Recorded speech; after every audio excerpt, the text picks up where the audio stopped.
अरहन्ताय नमो सिद्धाणं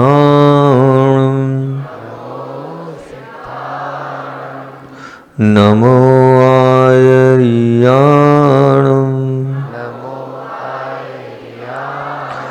नमो वज्रायाणं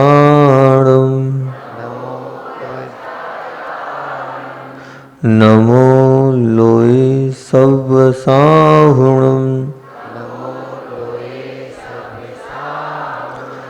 नमो अरहन्तां नमो सिद्धाणं नमो आयर्याणं नमो वज्रायाणं नमो लोये सव्वसाहुणं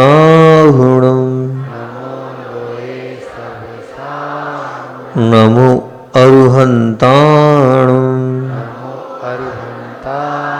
नमो सिद्धाणं नमो आयर्याणं नमो वज्रायाणं नमो लोये सव्वसाहुणं। दर्शन स्तुति का मंगलाचरण करेंगे अपन।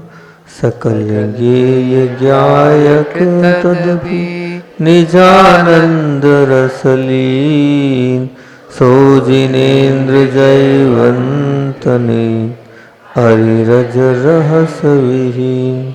देवादिदेव 1008 मूल नायक श्री चंदाप्रभु भगवान की, बंडी बावरा के बड़े बाबा आदिनाथ भगवान की, परम उपकारी आचार्य भगवंत विद्यासागर महामुनि राज की, पूज्य संदान सागर निरंजन सागर जी महाराज की, परम पूज्य मुनि श्री 108 दुर्लभ सागर जी महाराज की।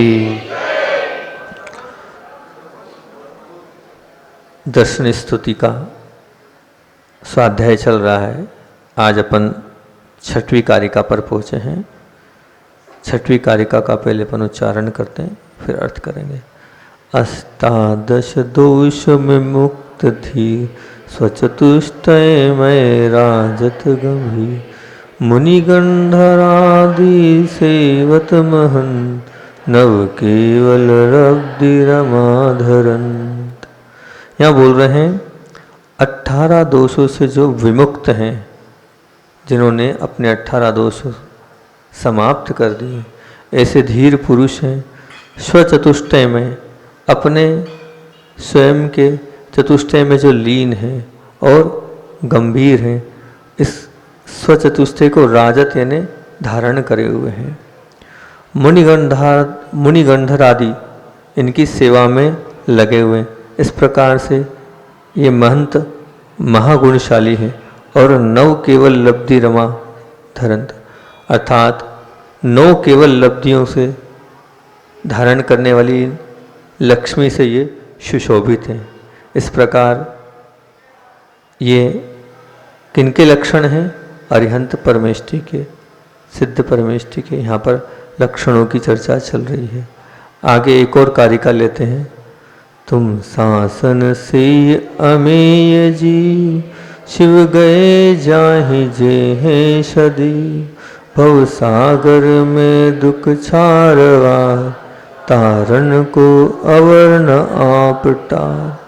तुम शासन से अमेय जी, तुम्हारे शासन से अनेक जीव, अमेय असंख्यात जीव, अनंत जीवों ने उसका सेवन किया और शिव गए जाएं, और शिव गए हैं और आगे भी हमेशा सदैव जाएंगे। उन्होंने क्या किया? भव सागर में दुख छारवार। छार मतलब होता है नमक, मतलब इस खारे भव रूपी समुद्र से पार पाया है। काय से पार पाया है? तो तारण पार किससे पाया है? प्रभु आपकी भक्ति से। आपकी भक्ति करी और आपकी भक्ति से उन्होंने पार को पाया है, और उसके अलावा और कोई भी तरीका इस संसार से पार होने का नहीं। आपकी भक्ति ही इस संसार से पार करा सकती है। तो आपकी भक्ति तो कराएगी, लेकिन भक्ति के साथ एक विशेषण और है जो आपको पार कराएगा, उस पर आपका ध्यान आकर्षित करूँगा, वो है सद आचरण। क्या है? सद आचरण जब तक नहीं होगा तब तक हमारा मोक्ष मार्ग नहीं बनेगा, तब तक हम भगवान नहीं बन सकते। भगवान बनने के लिए हमें धर्म को अपनाना होगा और सदाचरण को अपनाना होगा। कहते हैं संसार मार्ग क्या कहता है? पकड़ो मत जाने दो। संसार मार्ग क्या कह रहा है? पकड़ो मत जाने दो। ये संसार मार्ग की बात है। संसारी प्राणी पकड़ के रखना चाहता है, सबको पकड़ के रखना चाहता है, अपने धन को पकड़ के रखना चाहता है, अपनी संपत्ति को पकड़ के रखना चाहता है, अपने परिवार जिससे स्नेह है, जिससे राग है, सबको क्या करना चाहता है? पकड़ना चाहता है। तो संसार मार्ग कहता है पकड़ो मत जाने दो। और वहीं धर्म मार्ग और मोक्ष मार्ग और अध्यात्म मार्ग क्या कहता है? पकड़ो मत जाने दो।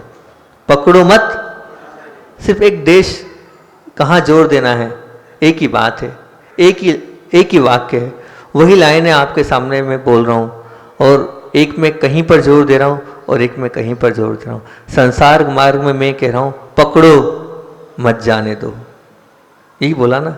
अब उसी लाइन को क्या बोल रहा हूँ? पकड़ो मत जाने दो। तो अब आप संसार में रहना चाहते हैं कि आप संसार से ऊपर उठना चाहते हैं? बताओ बामोड़ा वालों, बताओ क्या क्या कहना क्या करना है? अपने को ऊपर उठना चाहते हो तो आप तो ऊपर उठने के कार्य कर रहे हो, आप तो पकड़ के रखे हो। बड़े बाबा का मंदिर बनने आया है, कितने ढीले हुए आप? हुए ढीले? कुछ हुआ? कुछ ढीला किया आपने? गिने चुने लोगों ने अपने भाव रखे होंगे, क्योंकि आपने तो क्या पकड़ रखा है, जाने नहीं देना चाहते आप, इसलिए आप हैं नहीं पकड़ा।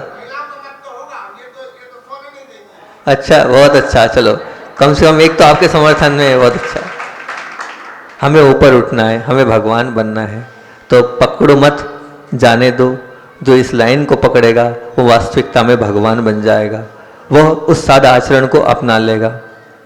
त्वचा कितनी भी अच्छी हो, बहुत सुंदर है, बहुत सुंदर है दिखने में, लेकिन फिर भी हम चाहते हैं नहीं, हमें आकर्षक कपड़े पहनना है। क्या आवश्यकता है? आप तो यूं ही सुंदर दिख रहे हो, साधारण कपड़े से भी आप सुंदर दिख रहे हैं, नहीं, फिर भी हम चाहेंगे अच्छे से अच्छे कपड़े हो, नई नई फैशन वाले कपड़े हो, वो कपड़े पहनना चाहते हैं। होता है, सभी के साथ होता है ना ऐसा? माल बहुत सुंदर है आपकी दुकान में, जब सुंदर है, क्वालिटी वाला है, उत्तम है, तो फिर अच्छी पैकिंग की क्या आवश्यकता है? नहीं नहीं महाराज जी, बिना पैकिंग के कुछ नहीं होगा। कितने ही अच्छा माल हो, माल के साथ पैकिंग भी बहुत ज़रूरी है। पैकिंग सुंदर होगी तभी महिलाएं साड़ी खरीदेगी, अन्यथा नहीं खरीदेगी। पैकिंग सुंदर होगी तभी उस पर एक आकर्षण बनेगा। ये एक सिद्धांत है आप लोगों का।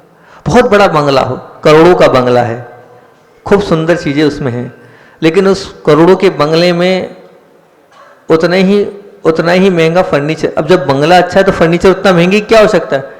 शोभा नहीं देता महाराज जी। करोड़ों का बंगला हो और उसमें साधारण टेबल कुर्सी लगी हो तो आप कहोगे मज़ा नहीं आया, कहोगे ना मज़ा नहीं आया। मतलब वहाँ भी आपको सुंदर बंगले के साथ सब कुछ चाहिए।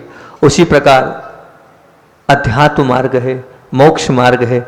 उस मोक्ष मार्ग में भी कल्याणकारी मार्ग है और उससे उत्कृष्ट कोई मार्ग नहीं है, तो फिर उसमें भी सदाचरण की आवश्यकता है।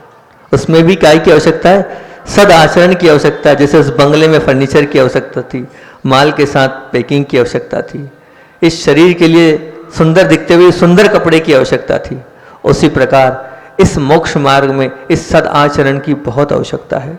जब तक हमारा आचरण सद नहीं होगा, वो आचरण हमारे लिए कल्याणकारी नहीं होगा। अब इस सद आचरण को तीन चीज़ें हम आपके सामने रखते हैं जो इस सद आचरण को चुनौती देगी।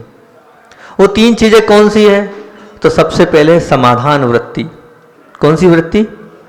याद रखना है, समाधान वृत्ति। दूसरी है संवेदनशीलता। दूसरी कौन सी है? संवेदनशीलता। और तीसरी है स्वाध्याय। तीसरी कौन सी है? स्वाध्याय। आज अपन यहीं से स्टार्ट करते हैं। तीनों बातों पर अपन जितनी चर्चा होगी उतनी करेंगे। और हड़बड़ाहट में हो नहीं पाता है। हमें 25 मिनट दिए गए, 25 मिनट हम बोलेंगे, बाकी बचा विषय कल करेंगे, ठीक है ना। तो सबसे पहले अपन चलते हैं समाधान वृत्ति पे। आखिर ये समाधान वृत्ति क्या है?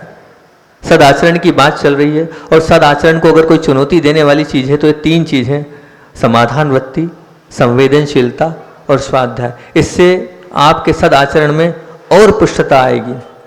समाधान वृत्ति का अर्थ ये होता है कि कोई भी समस्या है, कोई भी कष्ट है, कोई भी दुख है, हर एक कष्ट का, हर एक दुख का, हर एक समस्या का कोई ना कोई समाधान होता है। बशर्त हम उस समाधान को खोजने का अंदर से प्रयास करें, अंतरंग से उसके विषय में सोचें कि हाँ, इस तकलीफ को मेरे को फेस करना है, इस तकलीफ को मुझे इस प्रकार से लेना है कि ये तकलीफ ही नहीं है, ये दुख सुख के रूप में कब बदल जाएगा? तब जब आपके हृदय में एक समाधान वृत्ति होगी। आपने इसका एक उदाहरण आपके सामने रखता हूँ। पानी को देखा है आपने? सभी लोगों ने देखा होगा पानी को। पानी के अंदर ये जो खुमारी है बहुत बहुत अच्छे से है। पानी को आप कैसे भी बर्तन में डाल दो, गिलास में डाल दो तो गिलास में चला जाएगा, कोई मना नहीं करेगा। बाल्टी में डाल दो, बाल्टी में चले जाएगा, मना नहीं। कटोरी में डाल दो, कटोरी में चला जाएगा। जहाँ डालना हो सो डाल दो, वो सब जगह चला जाएगा कि नहीं बताओ? वो कुछ ना न कुछ करेगा? नहीं करेगा। यही समाधान वृत्ति का सबसे अच्छा उदाहरण है। कहीं किसी भी परिस्थिति में हमें ना न कुछ नहीं करना है। पानी सब जगह अपने आप को ढाल रहा है, किसी भी परिस्थिति में उसको आप खड़ा कर दो, सब जगह एक्सेप्ट करने को तैयार है। यही तो समाधान वृत्ति है। फिर भी इस समाधान वृत्ति को भी अगर हम देखें तो 3 चीज़ें जहाँ पर हमें ऐसी जिंदगी में, जीवन में आती हैं, ऐसी परिस्थितियाँ आती हैं जहाँ हमें समाधान खोजना ही पड़ता है। वो 3 चीज़ें कौन सी हैं? तो सबसे पहले है प्रतिकूल परिस्थिति। कौन सी? प्रतिकूल परिस्थिति। ऐसी प्रतिकूल परिस्थिति होती है जहाँ हमें अपने आप को समाधान लेने की आवश्यकता होती है। खूब ठंड पड़ रही है, कड़ाके की ठंड है। अब उस ठंड में हम अपने मने परिणामों में कालुस्ता लाएं तो क्या मतलब? आचार्य ज्ञान सागर जी महाराज जी ने प्रवचन सागर जी ग्रंथ लिखा है, उसकी कुछ गाथाएं तो ऐसी उन्होंने हिंदी और भावार्थ किया है, भाव विभोर हो जाते हैं। अध्यात्म और पूरा अध्यात्म उन चीज़ों में उन्होंने उड़ेल दिया है। उन्होंने बहुत अच्छी बात कही, अरे ठंड ठंड की जगह है, ठंड ठंड में नहीं पड़ेगी तो कब पड़ेगी? गर्मी गर्मी में नहीं पड़ेगी तो कब पड़ेगी? और बरसात के मौसम में नहीं होगा तो वर्षा कब पड़ेगी? वो मौसम अपनी जगह है, पर तुम अपने परिणामों में क्यों आकुलता कर रहे हो? बहुत ठंड है, बहुत ठंड है, बहुत लू चल रही है, बहुत लू चल रही है। ये क्यों विकल्प कर रहे हो? कितना पानी गिर रहा है, कब बंद हो? नहीं, ये संकल्प विकल्प कर कर उस परिस्थिति से आप अपने कर्मों का बंद कर रहे हो, अपने कर्मों का बंद कर रहे हो। ना तो तुम्हारे ये कहने से ठंड कम हो रही है, ना तुम्हारे कहने से लू बंद हो रही है, लेकिन फिर भी हम अपने परिणामों में कालुस्ता ले आते हैं, उस परिस्थिति को फेस नहीं कर रहे हैं। आपको तो चिंतन ये करना चाहिए उस वक्त। आचार्य ज्ञान सागर जी ने कहा है, ठंड ठंड में है, मेरे शरीर में नहीं आएगी, जो है सो है, वो उसका स्वभाव है। शीत ऋतु का ठंडक करना, वो अपना स्वभाव दे रही है। मेरा स्वभाव सहन करने का है। क्या है? सहन करने का। जिसने बस भाव थोड़े से बदलने हैं। धर्म बहुत कठिन चीज नहीं है, बस सिर्फ भावों को थोड़ा सा बदलना है। वहां हम ठंड ठंड कर रहे थे, कांप रहे थे, और वहां ये कहना है ठंड ठंड में है, शीत ऋतु में नहीं पड़ेगी तो कब पड़ेगी? बस उसको मुझे सहन करना है, और मेरा स्वभाव सहन करने का है, उसको सहन करना है। आप अपनी अवस्थाओं में जिस जिस अवस्था में जैसे उस हिसाब से आप सहन करें, लेकिन उसमें आद्रोत परिणाम नहीं करें। चाहे गर्मी हो, चाहे बारिश हो। मान लीजिए आपको व्यापार में नुकसान लग गया, ये एक प्रतिकूल परिस्थिति है आपके जीवन की। अब ये प्रतिकूल परिस्थिति से आपको लड़ना है। क्यों? नुकसान लगा है, अब उस नुकसान को हमें फेस करना है। लेकिन उसी का 24 घंटे हम ध्यान करेंगे तो क्या उस स्थिति से अपन उठ पाएंगे? नहीं भैया, वो प्रतिकूल परिस्थिति है, उसको हमें फेस करने के लिए उसी का चिंतन नहीं करना चाहिए, उसी में अपनी आत्मा को नहीं लेना चाहिए, उसी में अपने मन को वहाँ तक नहीं ले जाना चाहिए। हमें तो आगे लड़ने के लिए कमर कसनी चाहिए, तब हम उस प्रतिकूल परिस्थिति से एक समाधान वृत्ति की ओर जा पाएंगे। किसी अपने परिचित की, अपने रिश्तेदार की, अपने भाई बंधु की, अपने प्रिय की, जिससे हमें बहुत राग था, अगर उसकी मृत्यु हो गई है, वो तो चला गया। ये एक प्रतिकूल परिस्थिति अपने जीवन में और हर व्यक्ति के जीवन में घटती है। एक ना एक ऐसा मोड़ आता है जहाँ ऐसी प्रतिकूल परिस्थिति होती है, लेकिन उस प्रतिकूल परिस्थिति को ही सब कुछ मान लेना और उसी में अपने आप को लगाए रखना, आप कितना गलत काम कर रहे हैं। दिन रात उस चीज़ से दुखी होकर अपने कर्मों को बांध रहे हैं। आचार्य उमा स्वामी महाराज ने कहा है, दुख शोक तापा कंदन वत परिदेव नान्यत परम। ये सूत्र जो है ये लिखा है। ये सूत्र क्या है? बोले असाता वेदनी कर्म का उदय किसको होता है? तो असाता वेदनी कर्म का उदय उसको होता है। असाता वेदनी कर्म को बांधने वाला कौन है? तो उसके लिए ये सूत्र लिखा है, दुख शोक तापा कंदन वत परिदेव नान्यत परवस्थानाने शतवेद्यस्य। मतलब आप दिन रात दुखी हैं, दिन रात संकल्प विकल्प कर रहे हैं और अपने प्रिय के प्रति आंसू बहा रहे हैं, तो ये मान के चलना आप क्या कर रहे हैं? आप अपनी असाता को आमंत्रण दे रहे हैं। किसको आमंत्रण दे रहे हैं? असाता को। जाने वाला चला गया, वो तो गया, वो अपने वहाँ पर नंदीश्वर में अष्टानिका में पूजन कर रहा है, भक्ति कर रहा है, और आप उसके पीछे रो रहे हो, दुखित हो रहे हो। नहीं भैया, मत दुखी हो। ये संसार की रीत है, यहाँ कोई भी स्थायी नहीं है, सबको एक ना एक दिन जाना है। ये सत्य है, इस सत्य को स्वीकार करना पड़ेगा। जिसकी जितनी आयु है उसको उतनी आयु भोग कर जाना ही पड़ेगा। लेकिन उस परिस्थिति में हम दुखित हो रहे हैं, मतलब हम समाधान वृत्ति को नहीं खोज रहे हैं। उस परिस्थिति में तो हमें एक ही सत्य अपनाना होगा। वो सत्य क्या है? हर व्यक्ति को जाना है इस संसार से। आज वो गया है, कल मुझे जाना है, मुझे तो एक्सेप्ट करना है। एक बहुत अच्छा सटीक उदाहरण इस विषय को लेके मेरे सामने आया, और वो ऐसा संस्मरण है कि आपके दिल तक अगर आप चाहेंगे तो छू जाएगा। एक बागीदोरा का परिवार है, बहुत अच्छा परिवार है, धार्मिक परिवार है। और जैसे बाई जी यहाँ पर स्वाध्याय कराती है, वैसे वो महिला वहाँ पर बागीदोरा में स्वाध्याय कराती थी। स्वाध्याय तब कार्यकारी है जब आपके जीवन में उतरे। स्वाध्याय तब कार्यकारी है जब आप उसको अपने आप में उतारो, आचरण में उतारो, तो स्वाध्याय का फल है। ऐसे ही वो नाम तो मैं दिमाग से उतर रहा है, अब तो उनकी समाधि हो चुकी हैगी। समाधि हुई थी आचार्य श्री के सानिध्य में भोजपुर में।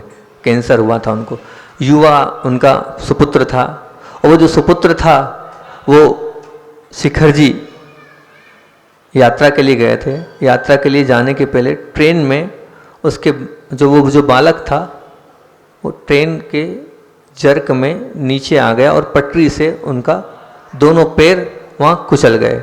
कुचलने के बाद स्थिति, युवा बालक था, छोटी छोटी 2-3 बच्चियाँ थी। बागीदोरा की घटना है।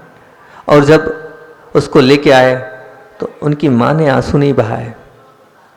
उनकी माँ ने एक बार भी आंसू नहीं बहाए, और जितने लोग रो रहे थे उनको सबको चुप किया और एक ही बात कही कि नहीं, आने वाला गया, जितनी आयु थी उतनी उसने भोगी रहेगी। हम रो के कर्म नहीं बांधेंगे, हम रो के कर्म नहीं बांधेंगे, हमें रोना नहीं है, कोई नहीं रोएगा।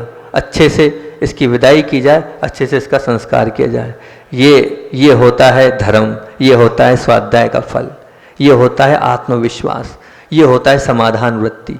उन्होंने इस प्रकार की समाधान वृत्ति अपने जीवन में एक आदर्श प्रस्तुत करके दिखाई। और फिर उसके बाद स्वयं की भी कैंसर होने के बाद बहुत अच्छे से समाधि हंसते हंसते आचार्य श्री के सानिध्य में भोजपुर जो क्षेत्र है वहाँ पर मैंने खुद ब्रह्मचर्य अवस्था में उनकी समाधि को देखा है। हंसते हंसते अपने प्राणों को बिल्कुल बहुत अच्छे से त्याग किया।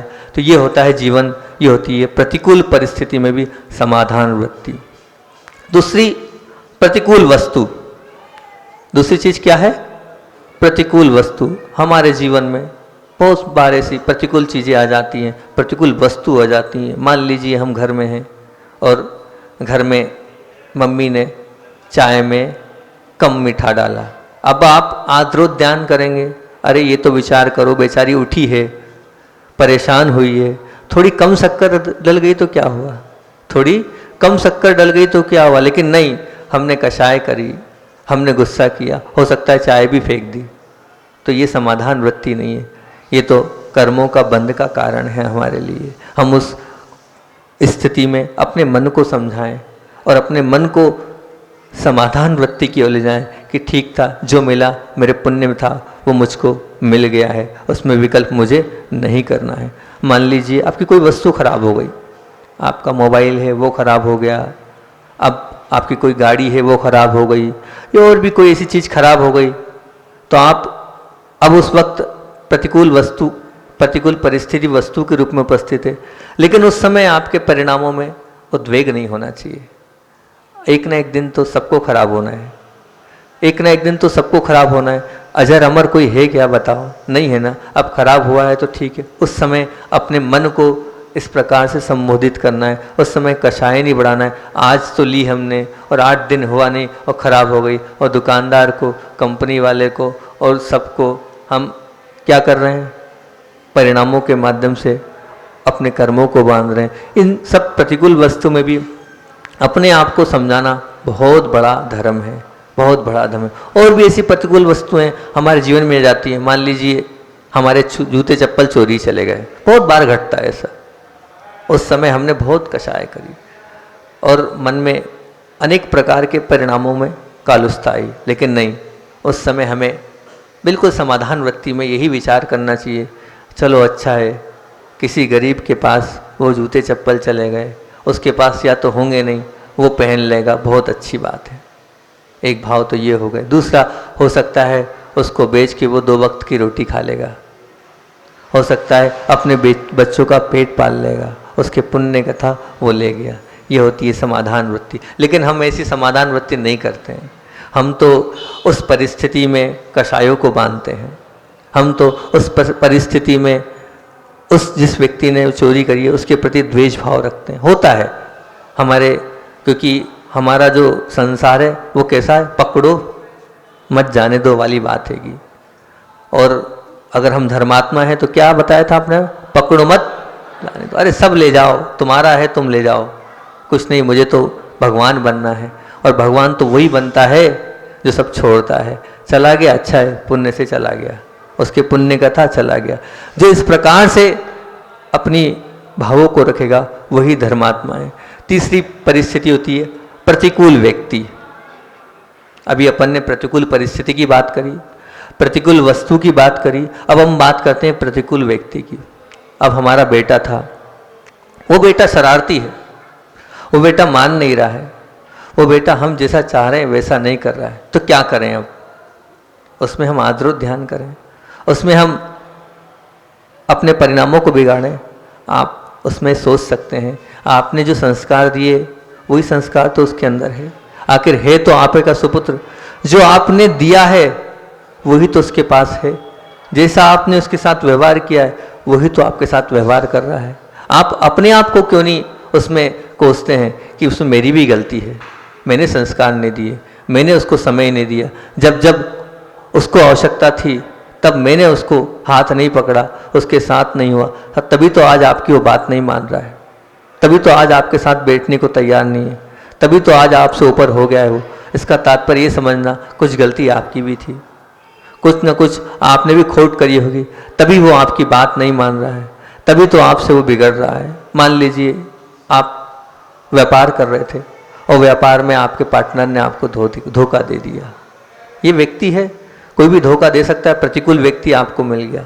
अब वो धोखा दे दिया और लाखों का नुकसान कर दिया, पैसा दिया था नहीं मिला, व्यापार में उसने हमें टोटा लगा दिया, तो उस वक्त अपने प्रयास हमने कर लिए और नहीं मिल रहा है, तो उसमें हमें अपने आप के परिणामों को क्यों खराब करना? नहीं, एक ही चिंतन करना है। आचार्य श्री कहते हैं, पूर्व में तूने उसका लिया था, पूर्व में तूने उसका लिया था, आज दे दिया, टेट फॉर टेट, जो बोया है तुमने वही काटा है, कोई तुम्हारा ले नहीं सकता है। यहाँ जो लिखा है ना, ये कोई नहीं छोड़ा सकता है। तो वो जो गया है, वो जो गया है ये मान के चलना आपके पुण्य में था ही नहीं, वो गया है। उस वक्त आपको यही चिंतन करना है।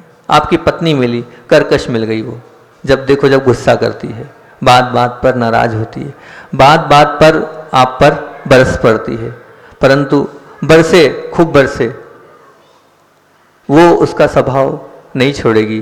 पर आपको चेंज लाना है, आपको अपना स्वभाव जैसा है वैसे ही रखना है। परिणामों में कर्कशता आपको नहीं लानी है। क्यों? क्योंकि जल का स्वभाव शीतलता है, कितना ही गर्म कर लो आखिर आने के बाद तो वो ठंडा होगा ना। इसी प्रकार अगर जिस व्यक्ति का जो स्वभाव है उसका कर्कश वाला स्वभाव है, आप बदल नहीं सकते। अब जिंदगी भर आपको एक्सेप्ट करना है, आपको जिंदगी भर उसको साथ निभाना पड़ेगा। नहीं निभाओगे तो वो दो टुकड़े हो जाएंगे, और वो दो टुकड़े आज बहुत हो रहे हैं। इसी कारण हो रहे हैं कि उन प्रतिकूल व्यक्ति को वो समाधान वृत्ति की ओर नहीं जा रहे हैं, इसलिए आज दो टुकड़े होते जा रहे हैं। हमारे यहाँ हम कहीं नौकरी कर रहे हैं और अब हमारे जो मालिक हैं वो इस प्रकार से हैं, अब इस प्रकार से हमारे साथ व्यवहार करते हैं कि हम उनसे बोलते नहीं हैं कि वो गुस्से से पेश आते हैं, क्रोध से पेश आते हैं। अब उनके बिना हमें नहीं रहना है, हम उनको छोड़ नहीं सकते हैं क्योंकि नौकरी वहीं करना है और मालिक भी वही है। जब उनको हम छोड़ नहीं सकते हैं और ज़िंदगी भर हमें उनके साथ फेस करना है, तो बस वहाँ भी हमें समाधान वृत्ति करनी है कि वो हम तेज आवाज़ में बात कर नहीं सकते हैं, उनको छोड़ नहीं सकते। जो समस्या का हल ही नहीं है उसको हम स्वीकार कर लेना कि भैया आप कुछ नहीं हो सकता, इसको हमें एक्सेप्ट ही करना है। हालांकि जो तीन परिस्थितियां हैं, ये तीनों परिस्थितियां बहुत कठिन है। उन तीनों परिस्थितियों में प्रतिकूल वस्तु, प्रतिकूल व्यक्ति, प्रतिकूल परिस्थिति, इसमें अपने आप को धर्म ध्यान में लगा पाना बहुत कठिन बात है, बहुत कठिन बात है। और ये एक बहुत बड़ा गेम होता है। आगे बहुत सारी बातें हैं, अभी इसकी चर्चा आगे अपन कल करेंगे। अभी विषय हमारा पूरा नहीं हुआ क्योंकि वो छूट जाता है विषय, तो हमने ये सोचा है कि हम एक विषय लेंगे, फिर कल अपन कर सकते हैं ना इसको पूरा, है ना। कल करेंगे। अंत में छोटे से 3-4 मिनट, 2 मिनट, 3 मिनट में अपनी बात को पूरी करूँगा। सबकी भावनाएं छोटे छोटे आचार्य श्री के संस्मरण आप ले लिया करें। हमने कहा ठीक है, 2-3 बार निवेदन आया, अंतिम आचार्य श्री का एक छोटा सा संस्मरण लेके अपनी बात को विराम दूंगा। आगे की चर्चा अपन कल करेंगे, इसी सदा आचरण की चर्चा जो चल रही है। तो एक बार की बात है, एक सज्जन थे हमारे पास आए, भोपाल के सज्जन थे। उन्होंने कहा कि महाराज जी हमारी पुस्तक की दुकान है और हम वहाँ रहते हैं, बहुत सारे लोग हैं। एक सज्जन आए थे, उन्होंने हमसे एक बात पूछी भोपाल चतुर्मास के समय। बोले एक बात बताओ, ये समझ में नहीं आता है कि आपके आचार्य श्री में क्या है, आपके आचार्य श्री में ऐसा क्या है। कभी राष्ट्रपति आता है, कभी प्रधानमंत्री आता है, और कभी मुख्यमंत्री तो ऐसे ही चक्कर काटते रहते हैं, कभी अन्ना हजारे जी आते हैं। देश की बड़ी बड़ी विभूतियां उनके चरणों में, क्यों उनके प्रति ऐसा क्या आकर्षण उनके अंदर है। और उस दिन जब आगवानी हुई थी तो पूरा मंत्रिमंडल साथ चल रहा था, मुख्यमंत्री से लेकर पूरा मंत्रिमंडल। वो हमारे महापौर तो ऐसे पागल थे कि 15 किलोमीटर आगे आगे ध्वजा लिए पैदल पैदल पूरे 15 किलोमीटर बिहार किया उनने। तो आखिर क्या है आपके आचार्य श्री में। उस सज्जन ने हमसे प्रश्न किया। बोले महाराज जी उस सज्जन ने ये प्रश्न किया था, तो मैंने कहा हमारे आचार्य श्री में क्या है आप पूछना चाहते हो ना। तो उसका जवाब हमने ये दिया कि इस ब्रह्मांड की सबसे पावरफुल शक्ति उनके पास है, वो गुरुत्वाकर्षण उनके पास है कि पूरी दुनिया उनके पास खींचे तले आती है। तो वो सब क्या है उसका कारण। मैंने कहा 2 ही कारण उनके हैं जिसके कारण पूरी दुनिया उनकी दीवानी है। और वो गुरुत्वाकर्षण का कारण ये है, पहला कारण तो ये है उनका जो चारित्र है वो निर्मल चारित्र है। उनका जो 50 साल से चारित्र है वो निर्मल चारित्र है। और दूसरा कारण है कि जीव मात्र के प्रति उनके हृदय में करुणा वसी है, प्रत्येक जीव के मन। ये 2 ही कारण हैं। इन 2 ही कारणों के कारण आचार्य श्री जी पूरे ब्रह्मांड के एक गुरुत्वाकर्षण है, जिसके कारण पूरी दुनिया उनके दर्शन के लिए, उनकी मुस्कान के लिए और उनको देखने के लिए तरसती। बोलिए आचार्य भगवान विद्यासागर जी महामुनि राज की जय।